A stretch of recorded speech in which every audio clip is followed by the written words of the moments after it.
সত্তৰ সংখ্যক লোকপ্ৰিয় গোপীনাথ বৰদলৈ ফুটবল ট্ৰফিৰ বাবে কামৰূপ জিলাৰ দল চূড়ান্ত কৰা হৈছে। যোৱা 29 জানুৱাৰীৰ পৰা চাংচাৰী খেলপথাৰত অনুষ্ঠিত জিলাভিত্তিত অনুষ্ঠিত প্ৰতিযোগিতাত ৰাণী কোচিং ফুটবল ক্লাবে PSC আমিনগাঁও ফুটবল ক্লাবক 3-0 গলত হৰুৱাই বাছনি লাভ কৰে।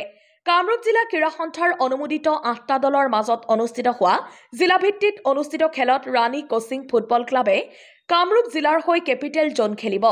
কেপিটেল জোনত কামৰূপ মেট্ৰ, কামৰূপ নলবাৰী, গোৱালপাৰা, তামুলপুৰ, বজালী জিলাৰ লগত খেলিব লাগিব।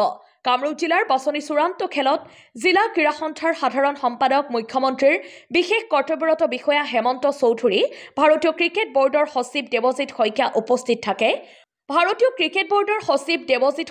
উপস্থিত থাকে। উত্তৰ গুৱাহাটীৰ পৰা গোবিন্দ দাসৰ ৰিপৰ্ট, পি সংবাদ। 8টা টিমৰ আমি লীগ হিচাপত পাতি আজি আমি ফাইনেল খেলখন সুকলমে পাতিবলৈ সক্ষম হৈছোঁ। যে আমাৰ ৰাণী কোচিং চেণ্টাৰ আৰু PSA আমিনগাঁও তেওঁলোকৰ মাজত ফাইনেল হৈছে। ৰাণী কোচিং চেণ্টাৰে 3 গ'ল দিলে আৰু ইফালে 0 গ'ল।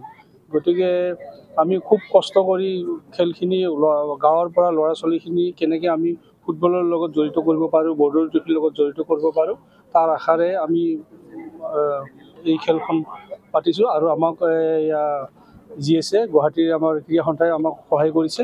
তেখেতসকলক এইখিনি আমি নথৈ ধন্যবাদ দিব লাগিব। তেওঁলোকৰ সহযোগৰ কাৰণে আমি আমাৰ ইয়াত চাংচাৰী ফিল্ডত আমি বৰ্ডৰ ট্ৰফি পাতিবলৈ সক্ষম হৈছোঁ।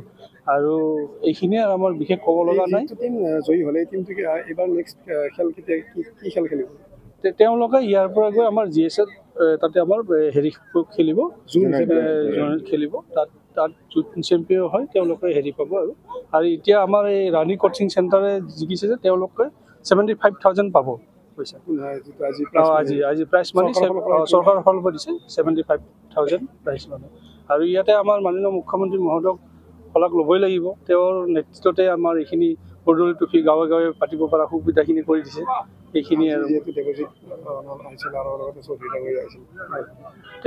দেৱজিৎ শইকীয়া ছাৰে তেওঁতো কৈছে যে আমাৰ গাঁৱৰ যিমানখিনি ল'ৰা ছোৱালী আছে খেলৰ যোগেৰে কেনেকৈ আমাৰ দেশৰ উন্নতি কৰিব পাৰে বা আমাৰ ডিষ্ট্ৰিক্টৰ উন্নতি কৰিব পাৰে বা ৰাজ্যখনৰ উন্নতি কৰিব পাৰে, তেওঁলোকে চৰকাৰৰ পৰা আৰু তেওঁলোকৰ পৰা বহুতখিনি তাৰমানে আমাক সহায় কৰিছে। যে গাঁৱত কিমান প্ৰতিভাৱান ল'ৰা ছোৱালী আছে ওলাবৰ কাৰণে খুব তেওঁলোকে প্ৰচেষ্টাত আছে। তেওঁলোকক আমি সহায় কৰিছোঁ আৰু আমিও গাঁৱে গাঁৱে ঘূৰি ভাল ল'ৰা ছোৱালী খেলিব পৰা ভাল ল'ৰা ছোৱালী আমি বাছনি কৰি ইয়াৰ পৰা পঠাই দিম বাহিৰলৈ। ৭০তম গোপীনাথ বৰদলৈ ফুটবল প্ৰতিযোগিতাখন গুৱাহাটী ক্ৰীড়া সন্থাই এইবাৰ এক সুকীয়া ধৰণে অনুষ্ঠিত কৰিবলৈ সিদ্ধান্ত লৈ যোৱা 29 জানুৱাৰীত এই খেলখন আৰম্ভ কৰিছে। অসমৰ বিভিন্ন জিলালৈ তাতে সাঙুৰি সমগ্ৰ অসমৰ ক্ৰীড়াপ্ৰেমী ৰাইজ, অসমৰ ফুটবল খেলুৱৈসকলক যাতে ইয়াতে সংযোজিত কৰি ল'ব পাৰি তাৰ কাৰণে এক বৃহৎ আঁচনি গ্ৰহণ কৰিছে।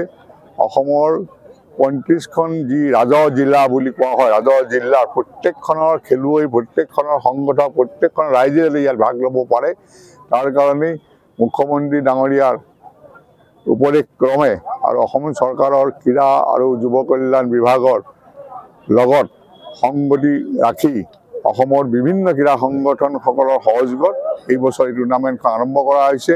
আমি আশা ৰাখিছোঁ অনাগত দিনবোৰত এই টুৰ্ণামেণ্টখনে সমগ্ৰ অসম নহয় দেশতে এক অতি জনপ্ৰিয় ফুটবল প্ৰতিযোগিতা হিচাপে খ্যাতি লাভ কৰিবলৈ সক্ষম হ'ব। ইমান দৰ্শকৰ আগ্ৰহ আৰু খেলুৱৈসকলৰ যিটো উৎসাহ দেখিছোঁ, মই ভাবোঁ যে বৰদলৈ ট্ৰফিক আমি যিটো নতুন গতিত আগবঢ়াই লৈ যাব খুজিছোঁ, ই এটা সফলতাৰে সামৰণি পৰিব প্ৰথম বৰ্ষত। আজি এটা ফাইনেল হৈছে আৰু ইয়াৰ বিজয়ী দলটো ক্লাষ্টাৰত খেলিবলৈ যাব। আৰু যিটো ধৰণে মই টিম দুটাৰ লগত কথা পাতি চালোঁ, টিমবিলাক যথেষ্ট ভাল টিম আৰু খুব কম্পিটিটিভ ফুটবল হৈছে ইয়াতে। আৰু যদি এনেকৈ আমি আগবঢ়াই লৈ যাব পাৰোঁ, আগন্তুক দিনত অসমৰ জুনিয়ৰ ফুটবলটো যথেষ্ট আগবাঢ়ি যাব আৰু যাৰ ফলত অসমৰ ফুটবলৰ মানদণ্ড উন্নত হ'ব।